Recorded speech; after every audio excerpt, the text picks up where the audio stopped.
Shalom, meus irmãos, boa noite.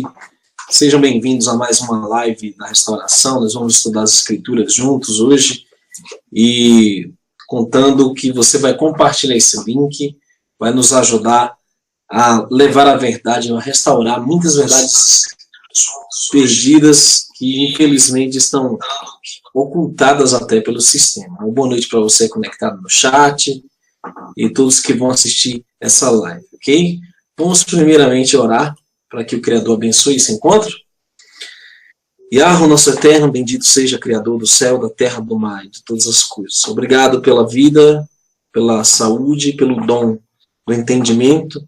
Abre as mentes, abre os corações, liberta-nos do engano e da mentira e abençoe esse momento de estudo da Escritura. Em nome do Messias Yahushua que te pedimos. Assim seja. Queridos, sejam muito bem-vindos. Eu acredito que o som e a imagem estão chegando até você. Compartilhe esse link. Vamos ver se algumas pessoas vão despertar, né?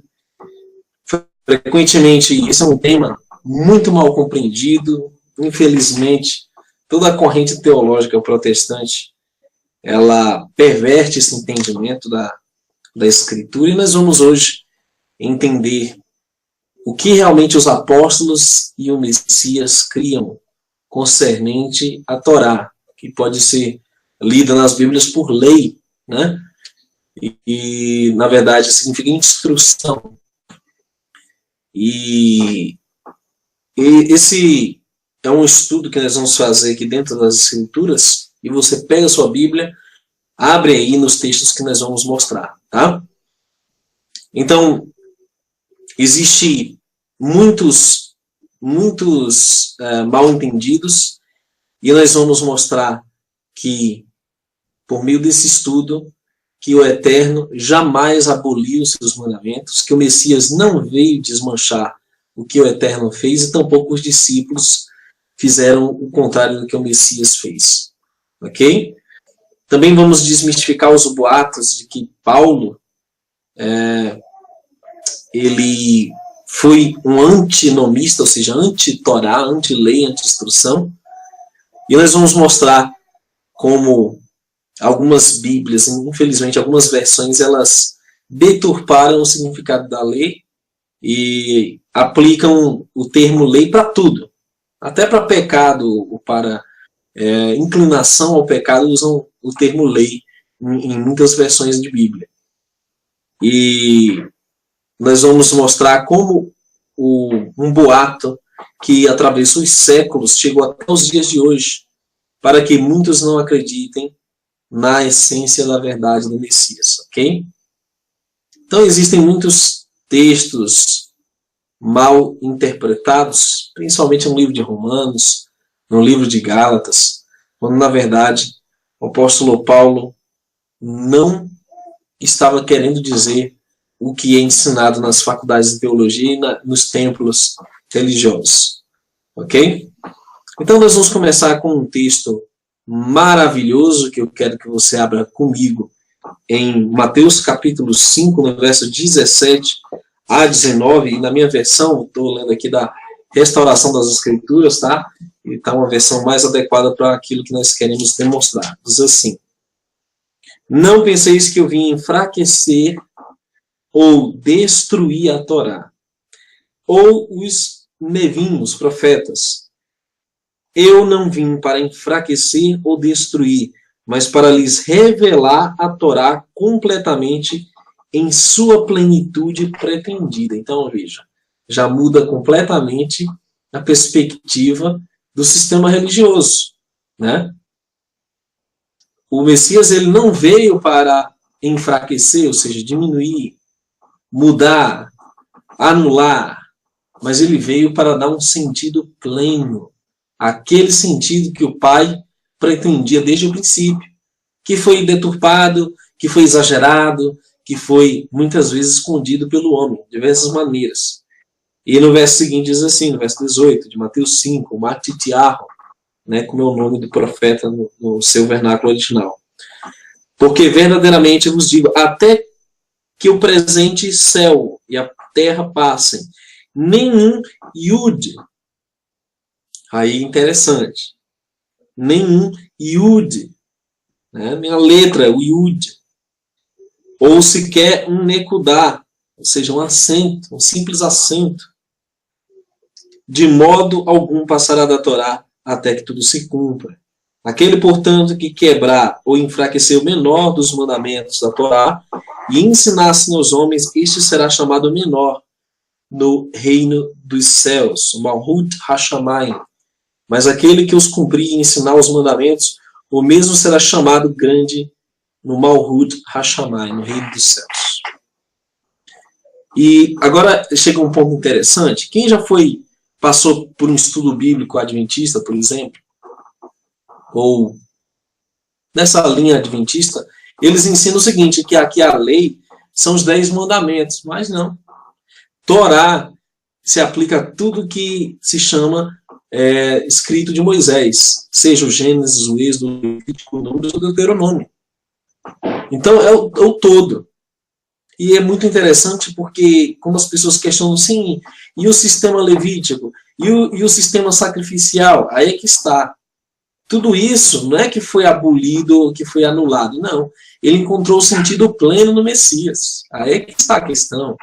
Então cabe a mim estudar o que a gente chama de Novo Testamento, o Brit Hadashah, e entender como se aplica a Torá na perspectiva do Messias. Aí você vai ver que não tem dízimo, não tem templo, não tem pastores, não tem liderança, não tem sacrifício de cordeiros, né? E certos aspectos de juízo que eram praticados naquele sistema teocrático em Israel. Que você precisaria morar em Israel e estar sob um sistema levítico. Aí você vai ver o que se aplica. Tá? E o Novo Testamento ele nos respalda plenamente como devemos entender isso. Ok? Agora vamos para um texto que é frequentemente mencionado. Filipenses 3, verso 2 e 3. Eu vou ler na minha versão, porque ela é ainda mais clara do que as Bíblias do Padre João Ferreira de Almeida. Está assim. Filipenses 2, verso 3, Filipenses 3, verso 2 e 3.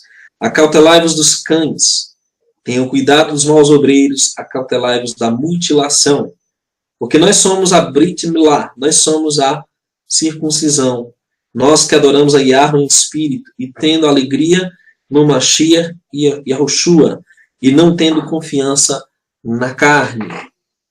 Até parece que Shaul está dizendo, Paulo, né, que os crentes gentios, aos crentes gentios a tomarem cuidado com qualquer tipo de judeu, crente ou incrédulo. Não importando todos que eram os da circuncisão, muitos utilizam esses versos do apóstolo Paulo para chamar até israelitas ou pessoas do judaísmo nazareno de cães, maus obreiros, judaizantes, que confiamos na carne por obedecer a Torá do Eterno, ou seja, deturpam completamente as palavras do apóstolo Paulo. Segundo Pedro, fazem isto para sua própria condenação, pois estão usando de falso testemunho. E Pedro advertiu, muito cuidado, porque os ensinos do apóstolo Paulo, as cartas, são difíceis de compreender, que muitos indoutos distorcem para a sua própria perdição. O verso 4 elucida a compreensão do texto quando diz, embora eu também poderia ter confiança na carne, se qualquer outro cogita que confia na carne, eu poderia ainda mais. Então veja, o Novo Testamento ele coloca as coisas no seu devido lugar.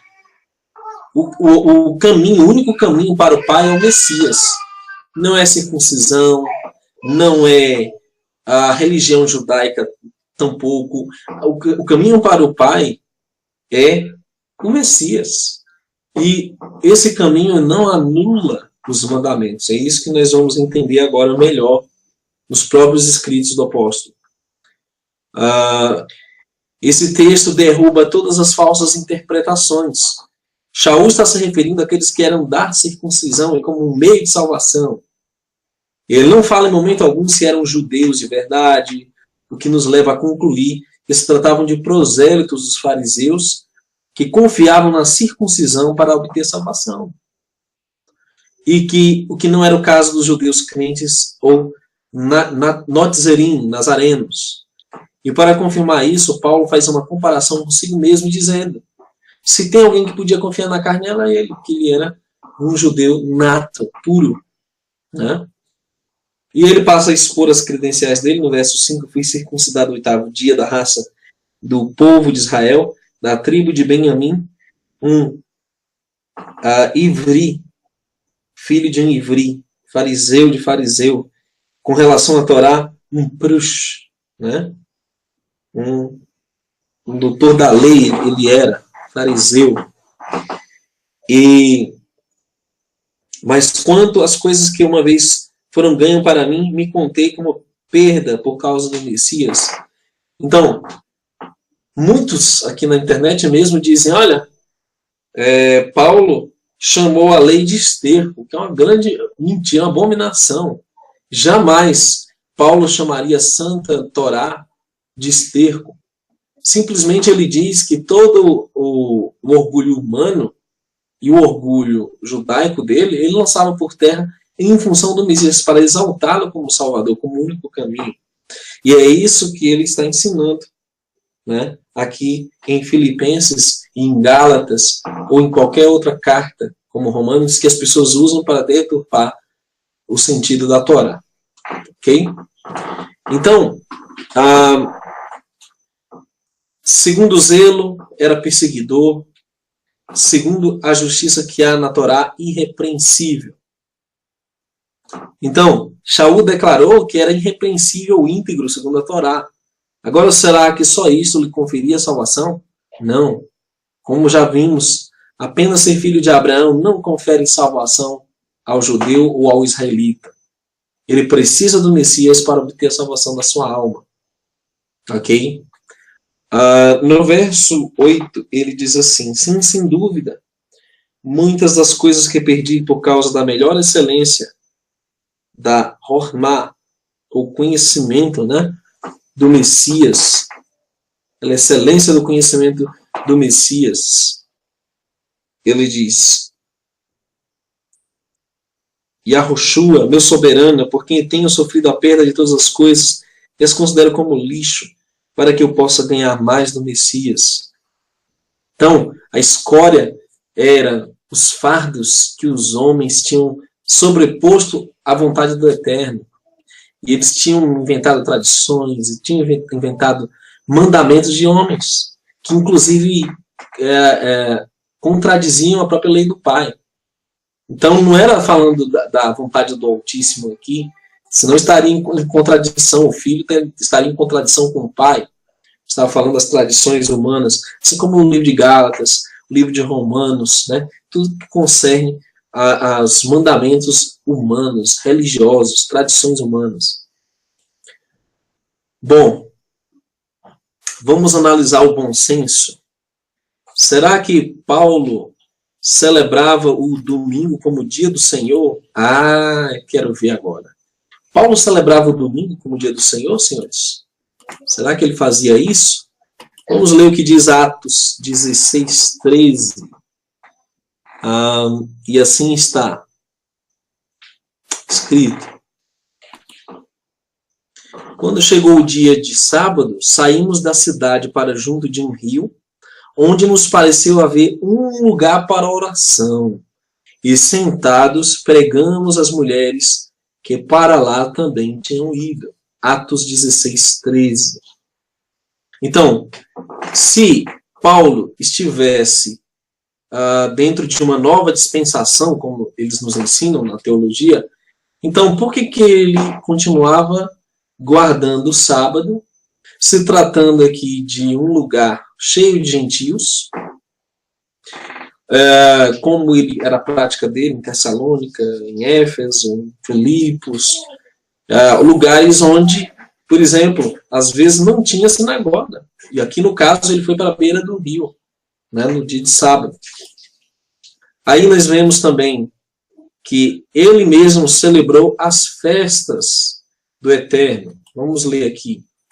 Atos 20 e 26, diz assim: porque Paulo, o Shaul, já havia decidido não aportar em Éfeso, não querendo demorar-se na Ásia, pois tinha pressa, com a intenção de celebrar o dia de Shavuot, ou Pentecostes, em Jerusalém, caso fosse possível. E lembrando, Paulo queria celebrar a festa do Pentecostes, isso já era anos e anos depois da ressurreição do Messias. Então, como que alguns dizem que ele não celebrava, não. Ainda tem alguns que dizem assim: ah, não, é porque ele queria se fazer de judeu para pregar para os judeus. Ah, era?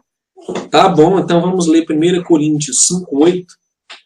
Portanto, celebremos a festa, no caso aqui, Pêssar, né, Páscoa, não com fermento velho, nem com fermento da maldade e da malícia, mas com os pães ázimos da sinceridade e da verdade. Então, queridos, mais uma vez, nós temos a confirmação de que o apóstolo, ele seguia a Torá. Isso aqui é um texto mais claro que esse. Vamos lá. 1 Coríntios 16:8. Permanecerei, porém, em Éfeso até a chegada de Shavuot, Pentecostes. Ou seja, até a festa de Pentecostes, ele disse que permaneceria em Éfeso. E, para mim, o texto que finaliza qualquer dúvida está em Atos, capítulo 24, verso 14. Eu vou ler aqui para você. E eu gosto dessa versão aqui, porque ela usa o termo hebraico correto, né? Olha só. Mas isto confesso-te, que esse segundo caminho, a que eles chamam de heresia, olha, todo mundo que entra na fé hebraica, que fala dos mandamentos, é chamado de o herege. Aceita, cuidado, só disso. Assim eu adoro ao Elohim dos meus arvot, dos meus pais, crendo em todas as coisas que estão escritas na Torá e nos profetas. Então, quando eu vejo a confissão de fé de Paulo, eu vejo claramente que ele era um homem que cria na Torá e nos profetas, porque os dois alicerces estão juntos no que chamam de Antigo Testamento, né? Bom, queridos, aqui está mais uma evidência. Hoje eu estou só com um computador aqui, tá? Por isso que eu estou tendo que fazer aqui a mediação aqui também no bate-papo, tá, queridos? Nós estamos sem um dos computadores, ok? Por isso que a Gemima não está aqui. Então vamos lá. Estou usando o computador dela aqui. Então, assim, não cabe a velha desculpa esfarrapada dizendo que Shaul estava apenas lembrando dos dias de festa, segundo os que são contra. Uma coisa velha ou uma escória deve ser esquecida e não lembrada. E por qual razão Shaul teria tanta pressa para não passar o dia da celebração, se segundo os críticos ele não se importava mais em nada que vinha da Torá? Então, está resolvida essa questão aí, segundo Atos 24, 14. Vamos lá. Ok. Paulo, por diversas vezes, confessou a fé dele nas Escrituras. Romanos 9 é muito claro que ele continuava crendo no legado hebraico. Era ao povo de Israel que foi dado o culto, as alianças, as promessas, os oráculos, enfim. E ele fala claramente que eles tinham muita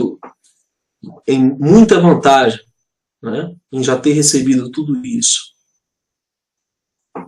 E 2 Tessalonicenses 2,15 revela algo tremendo. Ele diz assim: pois, meus irmãos, permanecei firmes na fé e guardai as tradições que vos foram ensinadas, seja na palavra, olha só, na palavra, seja por nossa epístola. Agora, se você disser assim, as tradições são o domingo, são as festas de finados, o Natal, o Ano Novo, não era. A igreja, chamada igreja cristã, jamais comemorou isso no primeiro século. Essa invenção toda já surge no segundo século, com os chamados pais da igreja católica, né? Santo Inácio, aí você vê em seguida Agostinho, enfim, um monte de líderes romanos que se apoderaram das congregações que eram predominantemente gentílicas, né, nesse caso. Agora vamos lá. Em seguida, como um homem que, segundo alguns cristãos dizem, que ele tinha deixado os preceitos do Eterno na Torá, como os votos, por exemplo, foram abolidos, que não necessitam mais serem observados, pois ficou na velha lei, ou são considerados escórias, se ele mesmo cumpria esses votos da Torá. Atos 18:18, anote aí também esse texto. A minha versão está assim.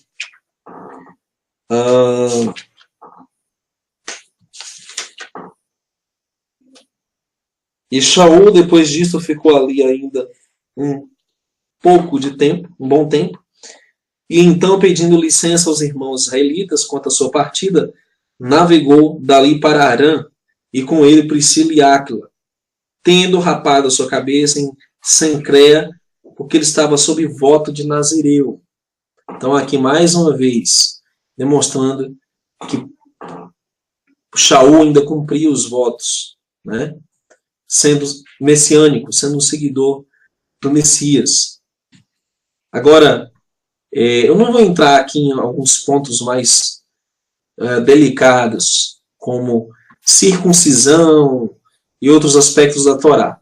Mas o que eu posso afirmar é o seguinte: todo aquele que inicia no caminho da restauração, ele tem um caminho a percorrer. E esse caminho a percorrer está baseado em estudar as Escrituras, ou a Torá. Então ele vai aprender o significado de muitas coisas até chegar nesse nível de entendimento, nesse nível de cumprimento dos mandamentos.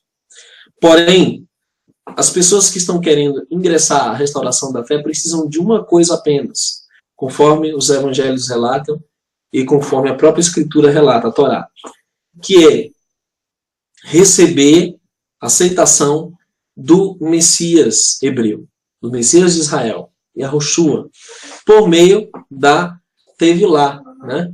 Por meio da imersão. E o batismo, como chamam no seio cristão, o batismo em nome do Messias Yahushua. Isso é o caminho. A partir daí, as pessoas vão aprender as Escrituras e vão crescer na fé e no conhecimento da Escritura. E assim, muitas pessoas que não teriam antes a oportunidade de conhecer o Messias hebreu, eles irão adentrar na fé hebraica, no caminho antigo, estudando e resgatando esses princípios. Ninguém é obrigado a se batizar não tendo entendimento de nada, né? Ou melhor, ninguém é obrigado a se batizar e já tem o entendimento de tudo. Ele precisa primeiramente aceitar o Messias hebreu, entender que a Torá é um caminho para o Messias, para o Pai, e mediante essa Torá viva, que é o Messias, ele vai conhecer o Pai. Ele vai conhecer a vontade plena do Pai, excelência da verdade, né? Paulo levou outros também a cumprirem esses votos em Atos 22, 23 e 24. Anote aí esse texto que é maravilhoso. Está assim escrito sobre o Messias. Melhor, sobre o discípulo do Messias mais proeminente, Paulo. Diz assim, verso 23 e 24. E enquanto gritavam isto, lançando de si seus vestes para o ar, jogavam pó para o ar, falando dos inimigos de Paulo.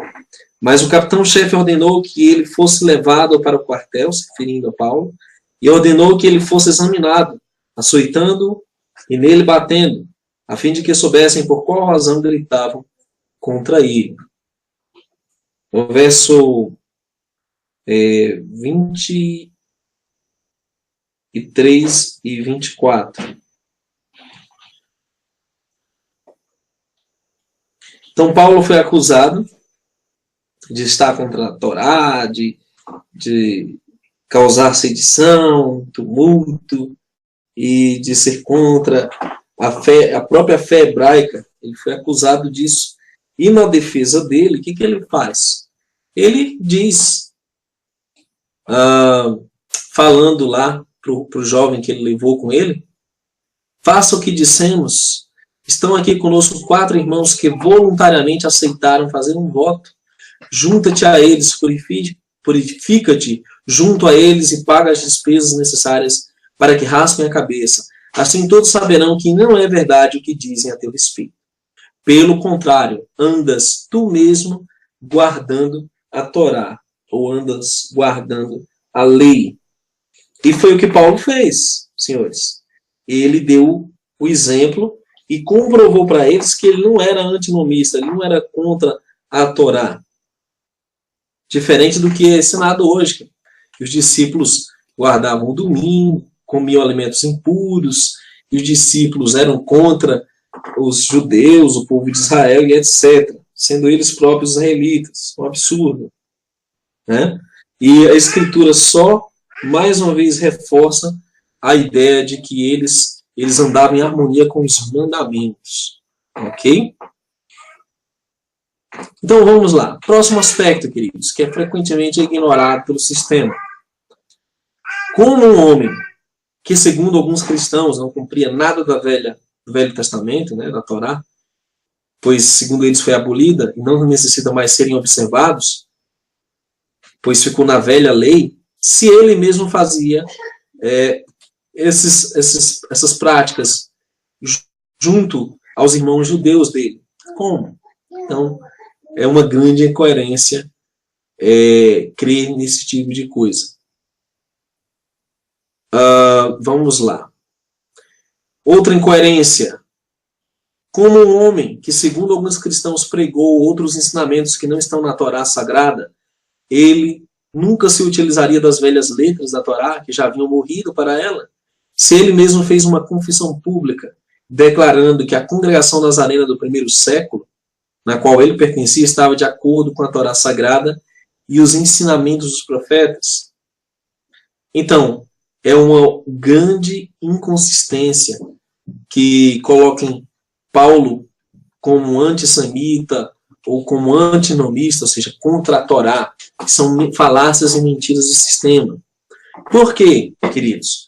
Porque Paulo engrandecia a Torá, e principalmente quando se trata do Messias. Vejamos algumas questões importantes que não citam na escola dominical, nos cursos de teologia, nas faculdades de teologia. Romanos 3, 31. É um texto clássico. E na minha versão aqui da Restauração diz assim. Romanos 3, 31. Anularíamos a Torá pela emuná pessoal, ou seja, pela fé. Nós estamos anulando a Torá. Ele diz, de maneira nenhuma.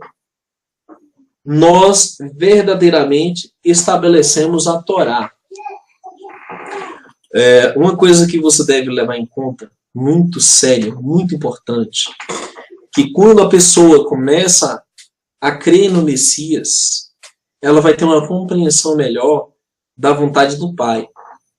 O que o Messias nos ensinou?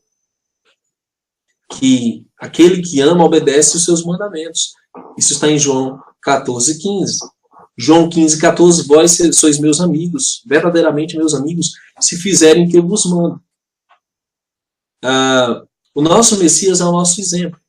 Tudo que o Messias fez foi em função da vontade do Pai, em função da Torá. Quer ver um exemplo disso? Em João, capítulo 15, diz assim, no verso 10. Palavras do Messias, hein? Está assim. Se vós guardardes meus mandamentos, vós permanecereis em meu amor, no meu ahavá, ou seja, no ato de doar-se, abnegação, abrir mão das minhas vontades para exaltar a vontade do Eterno. Como eu guardei os mitzvot do meu Abba, como eu tenho guardado os mandamentos do meu Pai e permaneci no seu ahavá. Então, o Messias, ele guardava os mandamentos do Pai e permaneceu no amor do Pai. E assim como nós somos discípulos dele, imitadores dele, devemos fazer o que ele fez, ele obedeceu os mandamentos do Pai. Uma outra grande verdade, queridos, que frequentemente nos escondem em relação ao que o Messias ensinava a Torá. É aí onde eu questiono os céticos, os antimissionários que negam o Messias. Né? Frequentemente eles ignoram que o Messias utilizava como referência os mandamentos, os profetas. Né? 15% de todas as citações bíblicas do Novo Testamento são as citações diretas do Antigo. Então, como eu posso invalidar o Novo Testamento ou posso negar a ligação do Messias com a Torá? Né? Por exemplo, nós temos aqui no Evangelho de Marcos uma citação do Messias em relação à própria Torá. Olha só o que ele ensina.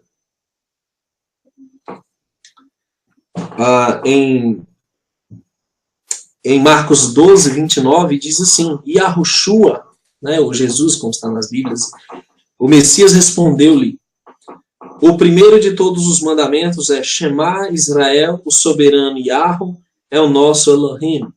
O Eterno é o único Criador, o único soberano Yahu é Errad. O Eterno é um. Então, primeiro mandamento que ele cita é a Torá, é o livro de Devarim, a repetição da lei, o Deuteronômio, capítulo de número, se não me engano, capítulo 6, né? Ouve Israel, o Eterno é um, né? 6, verso 4 em diante. Aí ele diz assim: E amarás ao soberano Yahweh, teu Elohim, de todo o teu coração, de toda a tua alma, de toda a tua mente, de toda a tua força.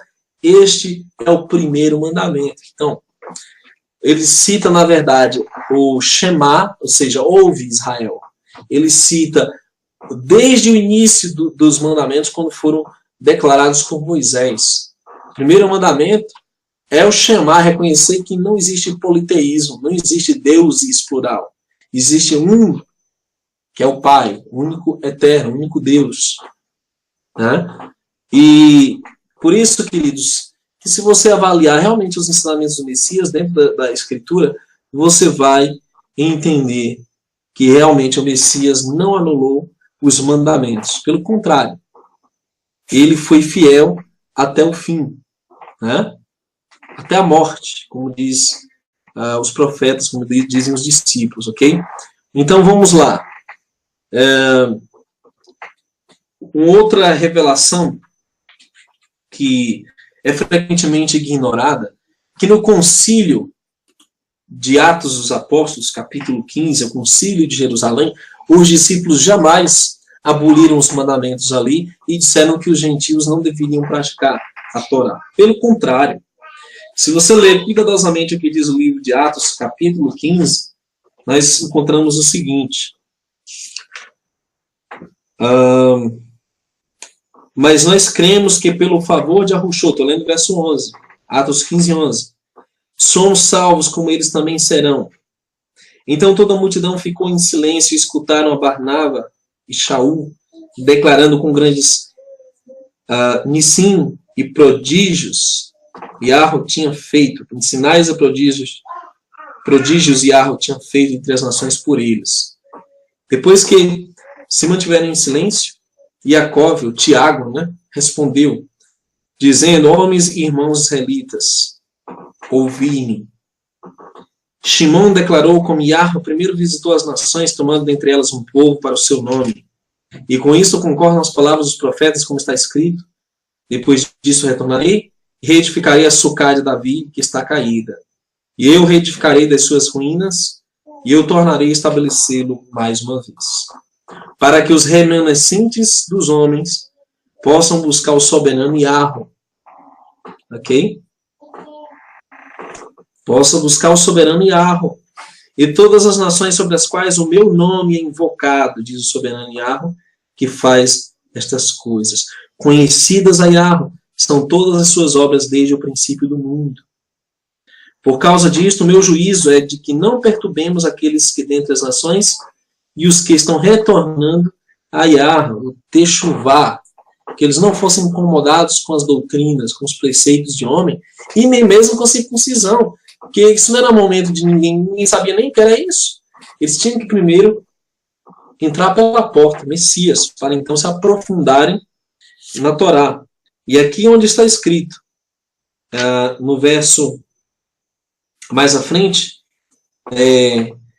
diz assim, no verso... deixa eu ver.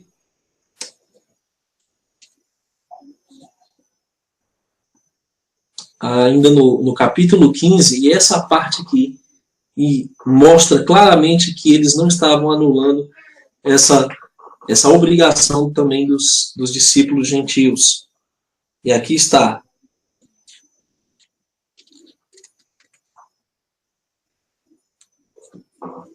Deixa eu ver aqui o texto mais claro.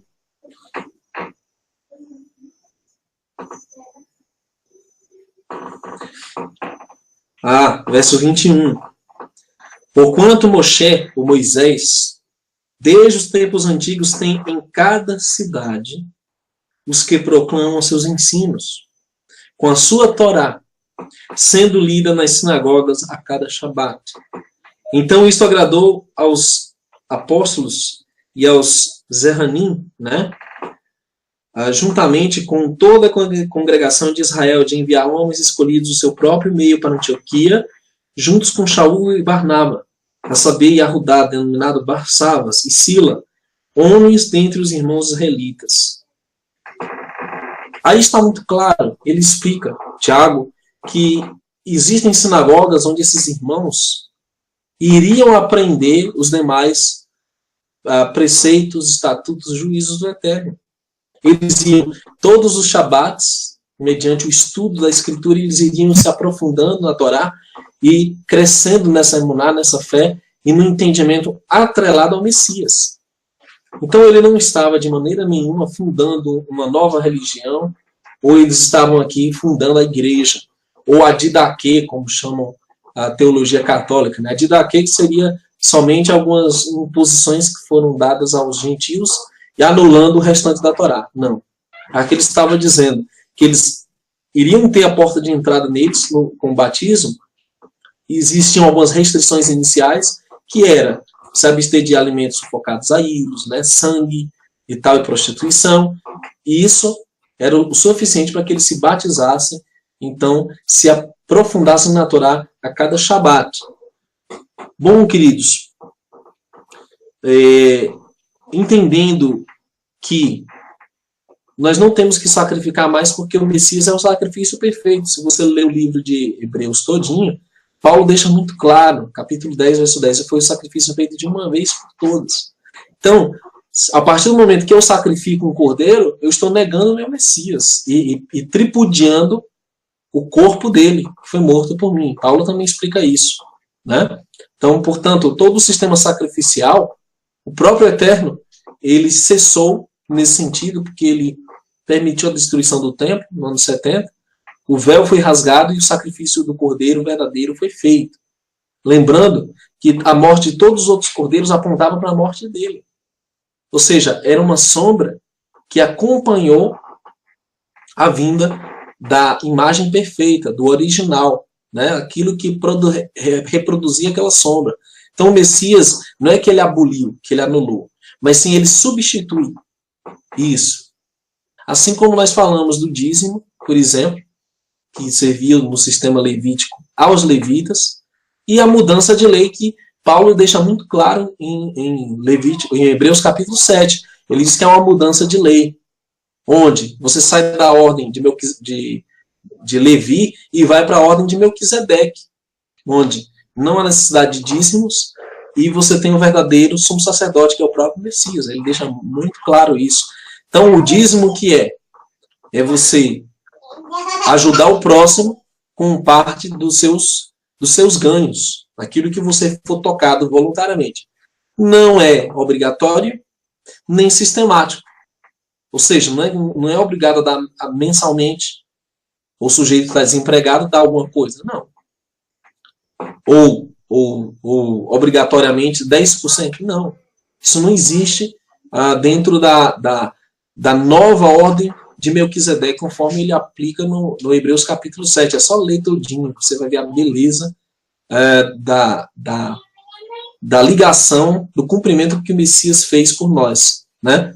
Sem falar em outros aspectos, que você não vai apedrejar ninguém, você não vai julgar ninguém, porque é um que julga. O Messias se tornou ambos o sacrifício e o juiz. Ele vai julgar no último dia, né? Aquele que não crê nele já está julgado, ele diz. Então, não há necessidade de ter anciãos que julguem, ou um tribunal, né, dentro de uma comunidade israelita. Isso não existe. O juízo será dado a ele, sobre todas as nações, e ele as regerá com vara de ferro. Com vara de ferro, diz o Apocalipse capítulo 19. Então, o sistema levítico não existe, é o sistema segundo a ordem de Melquisedeque, é o rei de Salém, não tinha origem, mas ele era um rei conforme os moldes do Messias. Não existe sistema sacrificial, porque o Messias é o Cordeiro, então isso está plenamente compreendido. E tudo que diz respeito ao julgamento civil, né, de apedrejamento, de questões morais e éticas, isso vai caber ao Messias na vinda dele. Então, logo, não existe necessidade de disciplina eclesiástica, né, por exemplo, que é uma inquisição, como a igreja romana fazia, ou o ato de pessoas dizerem quem está no livro da vida ou não. Isso é imoral. Isso não tem fundamento nenhum nas Escrituras. Então, queridos, nós vamos ficando por aqui. Eu acho que ainda nós podemos ampliar esse estudo em uma oportunidade futura. Agradecemos aí aos queridos que estão conectados. Obrigado aos irmãos, né, lá de Juazeiro do Norte, né, estão aqui conosco no bate-papo. Obrigado pelo empenho, né, a esse congresso que vamos fazer. Já estamos com as vagas limitadas mesmo, né, e as demais perguntas que vocês tiverem sobre o sábado, né, por exemplo, como se guarda, as demais questões envolvidas, né, o verdadeiro batismo, que princípios da Torá ainda são válidos, vocês vão pesquisar em outros vídeos nossos aqui do canal e com certeza você vai achar um tópico referente a essa dúvida, ok? Mas nós vamos estar nas próximas segundas-feiras explorando mais esses assuntos, ok? Então, obrigado, meus queridos, que o Eterno abençoe a todos vocês. Shalom. Amanhã às 20 horas estaremos ao vivo aqui com mais um Examinando as Profecias. E eu aguardo vocês em mais um hangout, ok? Até lá, se o Criador permitir.